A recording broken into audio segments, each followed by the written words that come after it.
One face of center. Sanjay Gandhi निराधार योजनेच्या बऱ्याचशा लाभार्थ्यांना या योजनेमधून अपात्र म्हणजेच बाद करण्यात आलेला आहे। बाद करण्यामागचे नेमकं कारण काय आहे आणि काय आहे ही अपडेट जाणून घेण्याकरिता व्हिडिओ शेवटपर्यंत बघा मित्रांनो। व्हिडिओ अजिबात स्किप करू नका। जर व्हिडिओ तुम्ही हा अर्धवट सोडलात तर कदाचित तुम्ही सुद्धा या योजनेतून अपात्र किंवा बाद होऊ शकता। म्हणजेच नवीन काय आहे माहिती याविषयी आज जाणून घ्यायचं आहे मित्रांनो। तर बघा मित्रांनो, 11 सप्टेंबर 2025 या दिवशी संजय गांधी निराधार योजनेचे पैसे खात्यामध्ये जमा झालेले आहेत आणि ही प्रोसेस 15 तारखेपर्यंत चालणार आहे।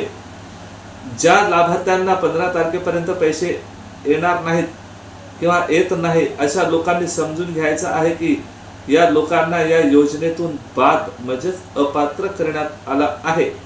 ठीक आहे, मग ते कारण काय आहेत हेच जाणून घ्यायचं आहे।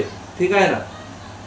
तर बघा मित्रांनो, व्हिडिओ सुरू करण्यापूर्वी एक महत्त्वाची माहिती मला तुम्हाला द्यायची आहे। अपात्र झालेल्या लाभार्थ्यांना काय करायचं आहे याविषयी मी माहिती तुम्हाला व्हिडिओच्या डिस्क्रिप्शन बॉक्समध्ये एक व्हॉट्सअप चॅनल दिलेला आहे। ते आपलं चॅनल आहे राजू पवार राजगडकर। हे व्हॉट्सअप चॅनल तुम्हाला व्हिडिओच्या डिस्क्रिप्शन बॉक्समध्ये मिळेल। तिथून तुम्ही जॉईन व्हायचं आहे, म्हणजे त्या चॅनलला फॉलो करायचं आहे। ज्या लोकांनी कमेंट केलेली आहे किंवा करतील त्या लोकांना पूर्ण माहिती दिली जाईल। ठीक आहे ना। बघा मित्रांनो, संजय गांधी निराधार योजनेची जी रक्कम आहे 1500 वरून वाढवून 2500 एवढी करण्यात आलेली आहे। ही अपडेट सगळ्यांनाच माहित आहे, म्हणजे ही माहिती सगळ्यांनाच कदाचित असावी आणि आहे सुद्धा। तर 2500 एवढी रक्कम करण्यात आलेली आहे मित्रांनो। तर नवनवीन संजय गांधी लाभार्थी या योजनेमध्ये जोडले जात आहेत, म्हणजे सामील केले जात आहेत आणि बरेचसे असे लाभार्थी आहेत की त्यांना अपात्र म्हणजेच बाद करण्यात आलेला आहे।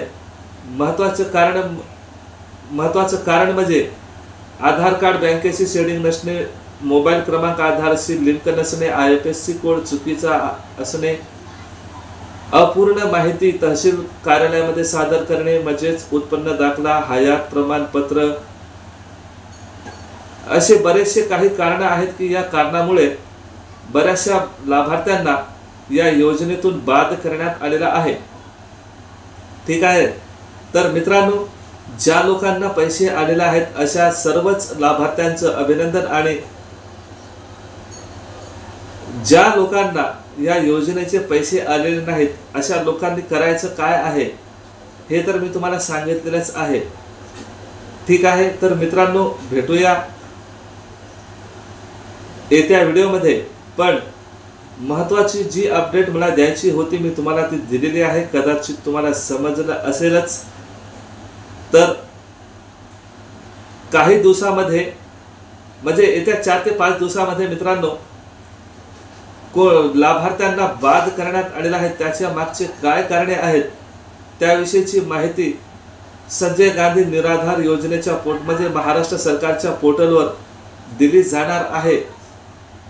ज्या ज्या लोकांना अपात्र करण्यात आलेला आहे अशा लोकांनी कमेंट करा, जेणेकरून अशा लाभार्थ्यांना मदत करायला सोपं जाईल। आणि ती वेबसाईट मी इथे प्रोव्हाइड करेन जेव्हा ती अपडेट येईल तेव्हा। जरी ती तुम्हाला वेबसाईट जरी नाही मिळाली तर मी तुम्हाला व्हिडिओच्या माध्यमातून ती माहिती देणार आहे। कशा पद्धतीने तुम्ही तुमचं स्टेटस चेक करू शकता किंवा अपात्र होण्यामागचे महत्त्वाचे कारणे काय आहेत याविषयी मी तुम्हाला येत्या व्हिडिओमध्ये नक्कीच माहिती देईन। जर तुम्ही कमेंट कराल तरच तुमच्यापर्यंत ही अपडेट पोहोचवली जाईल मित्रांनो। तर मी भेटतोय एका नवीन व्हिडिओसह। जय हिंद, वंदे मातरम।